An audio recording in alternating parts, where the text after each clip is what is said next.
मध्यवित्त तथा निम्न मध्यवित्तिक खुशी खबर। राजधानी भुवनेश्वर रे घर गोटे करने समस्ते चाहती, किंतु आर्थिक परिस्थिति स्वप्न पूरण करिबारे बाधक साजी थाए।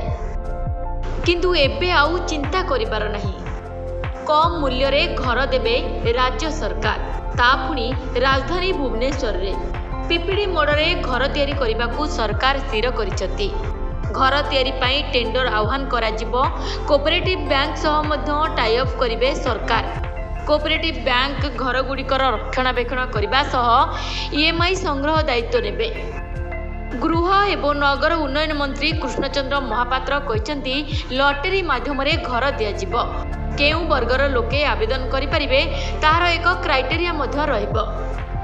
एवं एमआईजी, एलआईजी, एलआईजी 1, एमआईजी 2 घर देबे राज्य सरकार। 15 लाख रु 50 लाख टंका भितरे मिलिबो घर। पूरण हेबो साधारण वर्गर लोकमानक स्वप्न। सहर गुड़िकु विस्तार कराजिबो, लोकोंक जोगाजोग सुविधा मिलिबो एवं राजधानी जनगहଳି हेलाणी। लोक घर पाइले भुवनेश्वर सहर रे वृद्धि हेबो। परवर्ती पर्याय राज्यर अन्य म्युनिसिपालिटी अंचल गुड़िकरे आवश्यकता अनुଯାयी सुलभ दर रे मध्य घर मिलिबो। एने मंत्री कृष्णचंद्र महापात्र कहते सहर को बस्ती शून्य कराजिबो एहार लक्ष्य। कारण घर अभाव हेउची बस्ती तैयारी हेबार मुख्य कारण। तेणु सहर भितर भड़ा घर तैयारी करने सरकार चिंता करुछंती। एहा सह टाउन प्लानिंग बा टीपी स्कीम उपरे मध्य गुरुत्व देउछंती सरकार।